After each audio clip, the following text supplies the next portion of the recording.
Movie की starting में हम 1963 में मेक्सिको का सीन देखते हैं, जहां पर कुछ मजदूर खुदाई करके वहां से एक बॉक्स को निकाल रहे थे। उसके बाद हमें एक वॉल दिखाई जाती है जहां पर बहुत सारी बटरफ्लाईज बैठी हुई थी। नेक्स्ट सीन में हमें एक लड़की दिखाई जाती है जो कि एक रूम में बैठी थी और उसके बाद में वो देखती है कि उसके रूम में एक इंसान के पाँव बन रहे थे और देखने के बाद वहाँ पर कोई भी नहीं दिखता है, इसलिए वो लड़की डर जाती है, रूम के बाहर आ जाती है। बाहर आके वो लड़की एक मिस्टीरियस से बॉक्स को देखती है और जैसे ही वो पास में जाती है तो देखते हैं कि उसे कोई खींच लेता है। नेक्स्ट सीन में हम देखते हैं एक बिल्डिंग को जो कि बहुत ही ज्यादा डरावनी लग रही थी। ये बिल्डिंग वही होती है जिसमें वो लड़की रहती थी और जो कि अभी वो लड़की गायब हुई थी। इसके बाद में सीन शिफ्ट होकर एक लड़की पर आता है जिसका नाम एम्बर होता है। एम्बर चोरी छुपके से अमेरिका आई थी, इसलिए उसके पास में उसकी आईडी नहीं होती है। तब होटल वाला आईडी ना देने की वजह से उसे होटल से निकाल देता है। एक सीन में हम देखते हैं एम्बर एक कपड़े सिलने वाली फैक्ट्री में काम करती है।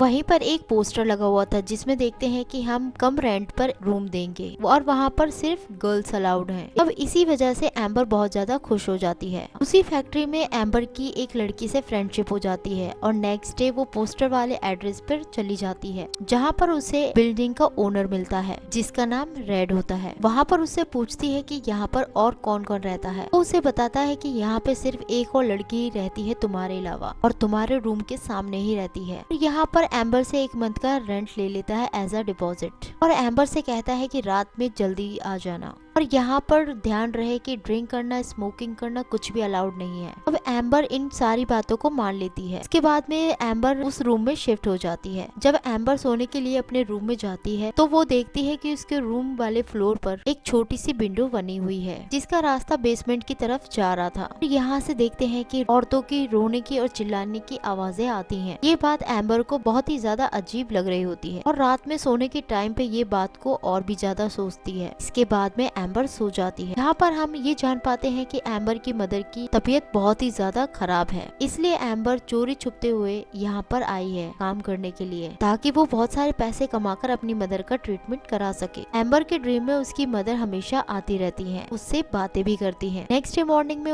एम्बर उस लड़की से मिलती है जो इस बिल्डिंग में उसके साथ ही रहती है। वो लड़की एम्बर को बताती है कि रेड एक बुरा आदमी है और उसे बचकर रहना। ये कहकर वो लड़की वहाँ से चली जाती है। उस लड़की ने ऐसा क्यों बोला होता है, एम्बर इस बात को इग्नोर कर देती है और वो सीधा अपनी फैक्ट्री में चली जाती है। यहाँ पर एम्बर की फ्रेंड बताती है कि अगर तुम्हें न्यू आईडी बनानी है तो तुम्हें 3000 रुपए देने होंगे। तो एम्बर अपनी फ्रेंड से बोलती है कि तुमने 3000 क्यों बोले, तुमने तो 1000 बोले थे। तो उसकी फ्रेंड बोलती है कि तुम अमेरिकन नहीं हो इसलिए तुम्हें इतने ही पैसे देने होंगे। इसके बाद में एम्बर अपने अंकल के घर जाती है और वो अपनी आईडी के बारे में बात करती है, जिसके बाद में उसका अंकल बोलता है कि तुम नेक्स्ट टाइम अपनी आईडी लेकर आना और मैं तुम्हारी जॉब को लगवा दूंगा। असल में एम्बर के अंकल को ये बात नहीं पता थी कि एम्बर के पास कोई भी आईडी नहीं है, बल्कि ये समझ रहे थे कि एम्बर के पास आईडी मौजूद है, इसलिए वो उसकी जॉब को लगवा सकते हैं। इसके बाद एम्बर अपने अंकल के घर से अपने होटल पहुंचती है तो वहाँ पर देखती है कि बेसमेंट से कुछ आवाजें आ रही होती हैं, तो इसलिए चेक करने के लिए वो बेसमेंट की तरफ जाती है। तो तभी वहाँ पर रेड आ जाता है। तो वो एम्बर को कहता है कि बेसमेंट में जाना अलाउड नहीं है क्योंकि वो जगह प्राइवेट है। यहाँ पर एम्बर को एक रूम भी दिखता है जहाँ पर कुछ अजीब सी चीजें पड़ी थी। अब एम्बर उन चीजों को देखकर कुछ सोचने लगती है। तब रेड उस दरवाजे को बंद करते हुए बोलता है कि ये रूम भी प्राइवेट है, इस रूम के अंदर भी जाना मना है और ये रूम वही रूम होता है जिसमें बहुत सारी बटरफ्लाईज लगी हुई थी। अब एम्बर रेड से अपने डिपॉजिट वाले पैसे वापस मांगती है क्योंकि वो ये जगह छोड़ना चाहती थी और कहती है कि जितने दिन मैं यहाँ पर रही हूँ उतने दिन के पैसे आप काट लो और बाकी जो बचते हैं वो मुझे वापस दे दो। इसके बाद में रेड मना कर देता है और बोलता है कि वो सारे पैसे मुझसे कहीं खर्च हो गए हैं, फिलहाल के लिए मेरे पास कोई भी पैसे नहीं बचे हैं। तब एम्बर अपने रूम में जाकर पैसे काउंट करने लगती है जो कि उसके पास कुछ पैसे बचे हुए थे। वो देखती है कि उसके पास तो थोड़े से पैसे बचे हुए हैं क्योंकि उसे आईडी भी तो बनवानी है। फिर एम्बर सामने वाले रूम की लड़की के पास जाती है जिसने बोला था कि रेड बहुत बुरा आदमी है। एम्बर वहाँ पर पहुँचती है तो वो देखती है कि एक औरत का भूत खड़ा हुआ है जिसकी आईज चमक रही हैं और उसने अजीब से कपड़े भी पहने हुए हैं। अब एम्बर उसे देखकर डर जाती है और वहाँ से चली जाती है। तब एम्बर रात में सोने के वक्त अपनी मॉम का ड्रीम देखती है और इस बार वो ड्रीम में मिस्टीरियस सा वही बॉक्स देखती है।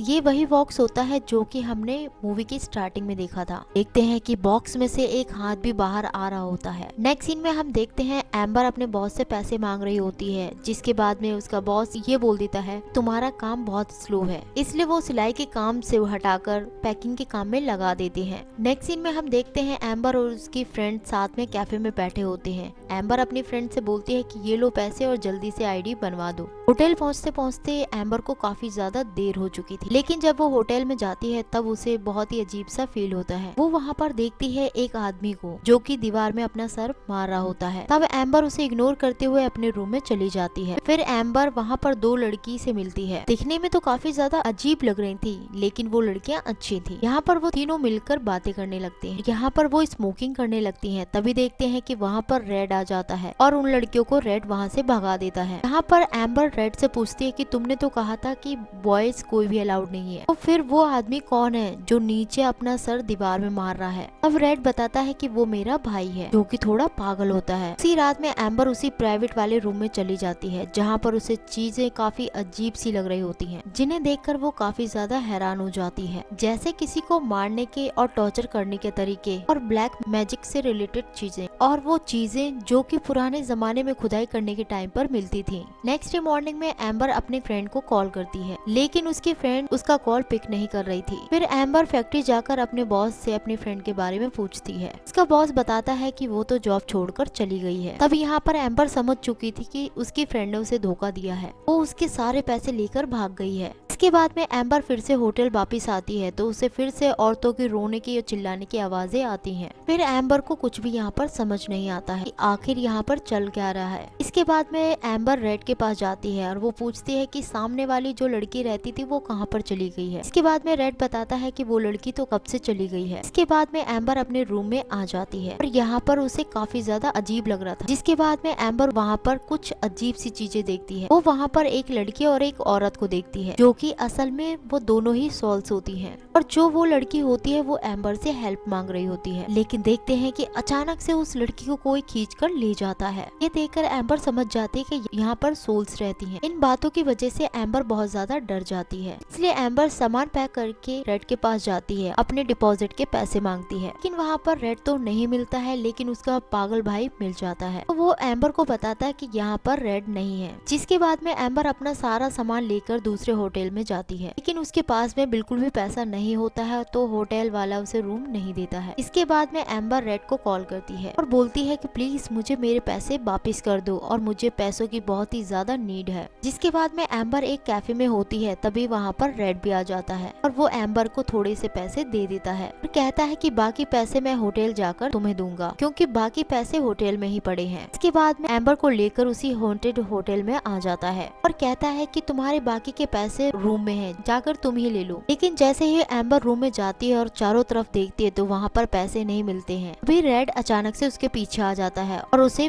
वाइन जबरदस्ती पिलाने लगता है। अब एम्बर उसे ऐसा करने से मना कर देती है और देखते हैं कि इतने ही देर में रेड का भाई भी वहाँ पर आ जाता है। वो जबरदस्ती एम्बर को वाइन पिला देता है और साथ ही साथ में उसे मारता भी है। यहाँ पर कुछ भी समझ नहीं आ रहा होता है कि वो दोनों भाई आखिर एम्बर के साथ ऐसा क्यों कर रहे हैं, पर इस सारे सिचुएशन की वजह से डर जाती है और उसे कुछ भी समझ नहीं आ रहा होता है। फिर यहाँ पर वो जो दो लड़कियां नहीं आई थी वो भी बहुत ही ज्यादा डरने लगती हैं, इसलिए वो भी एम्बर के रूम में सो जाती हैं। जब ये तीनों एम्बर के रूम में ही सो रही होती हैं, तभी एम्बर को अजीब से नाइटमेयर्स आने लगते हैं। इसके बाद में वो तीनों लड़कियां ही जाग जाती हैं। तभी वो तीनों लड़कियां एम्बर को बताती हैं कि हमारे सपने में वो मिस्टीरियस सा बॉक्स नजर आता है। जिसके बाद एम्बर भी बताती है कि हाँ तुम सही बोल रही हो, सेम मेरे साथ भी ऐसे ही होता है। इसके बाद वो लड़कियां बताती है कि हमारा भाई भी हमारे सपने में आता है, जिसकी कंडीशन बहुत ही ज्यादा खराब है। यहाँ पर एम्बर भी बताती है कि मेरे भी नाइटमेयर्स में मेरी मॉम आती है, जिनकी तबीयत बहुत ही ज्यादा खराब है। और यहाँ पर हम जान पाते हैं कि उन सारों के ड्रीम्स आपस में कनेक्ट है, और जो भी कुछ है वो सब कुछ कनेक्टेड मिस्टीरियस बॉक्स से है, और वही बॉक्स इन तीनों लड़कियों के ड्रीम्स में भी आ रहा है। इसलिए जो भी प्रॉब्लम है उसी बॉक्स में है। और तभी देखते हैं कि होटल के बाहर एम्बर के अंकल भी आ जाते हैं। तब रेड बताता है कि एम्बर यहाँ पर नहीं रहती है। इसके बाद में एम्बर के अंकल कहते हैं कि नहीं, यहाँ पर एम्बर रहती है और मुझे पता है कि एम्बर ने यहीं का एड्रेस मुझे दिया था, इसलिए वो रेड को धक्का देकर अंदर आ जाते हैं, जहाँ पर एम्बर के रूम का दरवाजा खोलने की कोशिश करते हैं। लेकिन तभी देखते हैं कि रेड का भाई पीछे से आकर एम्बर के अंकल पर अटैक कर देता है और तब तक मारते रहते हैं जब तक उनकी जान नहीं निकल जाती है। इसके बाद में वो तीनों लड़कियों को एक रूम में लेकर जाते हैं। यहाँ पर बहुत सारी लड़कियों की ऑलरेडी डेड बॉडीज पड़ी हुई थी और उन्होंने अजीब तरीके के कपड़े पहने हुए हैं और ये वही कपड़े होते हैं जो उन भूतों ने भी पहने थे, जो कि एम्बर को नजर आई थी। और उसके बाद में वही कपड़े इन तीनों लड़कियों को भी पहना देते हैं। इसके बाद में रेड उनकी बॉडी पर कुछ लगाता है तो वो खुद को आजाद करने के लिए रेड को बोलती है कि मैं ऐसा नहीं कर सकता हूँ, मेरा भाई उस बॉक्स की वजह से ये सब कुछ करता है। पहले मेरे फादर करते थे और अब मेरा भाई करता है। उसने हमारी मदर के साथ भी ऐसा ही किया था और अब तुम्हारे साथ भी वैसा ही सेम होने वाला है। इसके बाद रेड का भाई एम्बर को उठाकर बेसमेंट में ले जाता है। रास्ते में जाते जाते एम्बर को बहुत सारी सोल्स दिखती हैं और उन्होंने भी वैसे ही सेम कपड़े पहने हुए थे, साथ साथ में उनकी आंखें भी चमक रही थी और इसका मतलब है कि एम्बर भी उनमें से एक बनने वाली है। इसके बाद रेड का भाई एम्बर को एक बेसमेंट में लेकर जाता है। वो बहुत बड़ी जगह थी जहाँ पर बहुत सारी कैंडल्स लगी हुई थी। इसके साथ साथ में बहुत सारी डेड बॉडीज भी पड़ी हुई थी, लेकिन उनकी डेड बॉडीज के सर नहीं थे। जिसके बाद एम्बर को वहीं लेटा देता है और उसके सामने वही मिस्टीरियस सा बॉक्स पड़ा होता है और वही बॉक्स जो कि सबके ड्रीम्स में आ रहा होता है। इसके बाद में रेड का भाई वहाँ से चला जाता है, लेकिन तभी वहाँ पर एम्बर के अंकल आकर उसे खोल देते हैं और उसे वहाँ से ले जाने लगते हैं। इसके बाद में ये दोनों एक अंधेरे वाले रूम में पहुँच जाते हैं। इसके बाद एम्बर को दिखाया जाता है कि वो अपनी मॉम के साथ है। यहाँ पर ये सवाल उठता है कि एम्बर के अंकल तो मर चुके थे, तो उसे बचाने के लिए कौन आया था? असल में यहाँ पर एम्बर को कोई भी बचाने के लिए नहीं आया था, बल्कि सिर्फ एम्बर ही ऐसा सोच रही थी। एम्बर यहाँ पर अपने इमेजिनेशन के साथ अपनी मॉम के साथ है। एम्बर तो रियलिटी में अभी भी उसी बेसमेंट में है और लेटी हुई है। अभी हम देखते हैं कि उस बॉक्स में से अजीब सा क्रिएचर बाहर निकल रहा होता है और वो एम्बर की तरफ बढ़ रहा होता है। यहाँ पर एम्बर अपने ड्रीम्स में देखती है कि उसने पिल्लो से अपनी मॉम का मुंह दबाकर उन्हें मार डाला है। और जब एम्बर बहुत ज्यादा डर कर उठ जाती है तो वो देखती है कि क्रिएचर भी वहाँ से गायब होता है। फिर एम्बर यहाँ से उठकर उसी प्राइवेट रूम में जाती है। वहाँ पर बहुत सारे हथियार होते हैं और उन हथियारों में से एक हथियार उठा लेती है। इसके बाद में वो दोनों भाइयों के पास में जाती है। यहाँ पर वो सबसे पहले रेड को मारती है और लगातार उसकी टांग पर वार करती है, जिसकी वजह से बहुत ही ज्यादा इंजर्ड हो जाता है और वो नीचे गिर जाता है। वहीं रेड का भाई भी होता है और वो रेडी हो रहा था दूसरी लड़की को बेसमेंट में ले जाने के लिए। तब एम्बर उस आदमी को मारती है, लेकिन वो एम्बर को नीचे गिराकर उसका पैर तोड़ देता है। और जब एक लड़की वहाँ से निकलने की कोशिश करती है तभी रेड का भाई उसे पकड़कर बिल्डिंग से नीचे गिरा देता है, जिसकी वजह से उसकी मौत वहीं पर हो जाती है। इसके बाद में रेड का भाई एम्बर को खींचकर बाहर लाता है और वो एम्बर का गला दबाने लगता है। अब एम्बर के हाथ में एक कांच का टुकड़ा होता है, जिसके बाद वो उसके गले में मार देती है, जिसकी वजह से